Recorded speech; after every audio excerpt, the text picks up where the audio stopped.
Step 28 applies only if you're preparing accounts on an activity analysis basis. In fact, on some templates, this step may not even be accessible. But if you've chosen to prepare accounts on an activity basis, then you will have to complete step 28. There are instructions there as to what you do, but effectively you have already entered onto the trial balance certain items of income. They will have to be analysed over the particular activity headings that you have established in step 27.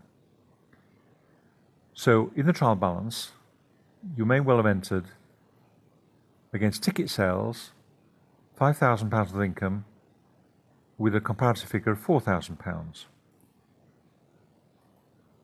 Those figures are there in the balance that is still to be analysed over activities. We know that it's ticket sales, but you need to analyse that to a particular category.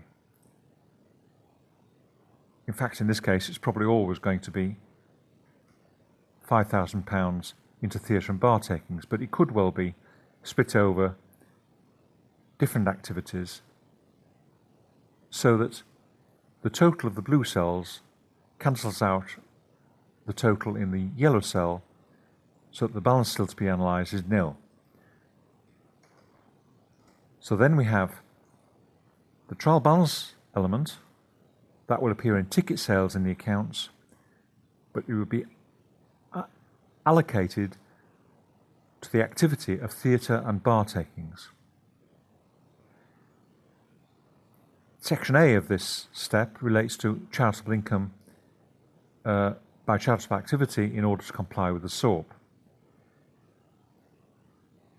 Section B will classify other trading activities that are non-charitable over the particular headings that you set up for activities. In this case, we've got nothing in the trial balance to allocate, so there will be nothing to allocate, and it will say that the data in this link has been fully analysed. In part B, now that you've fully analysed the data, it is also telling you that the data has been fully analysed.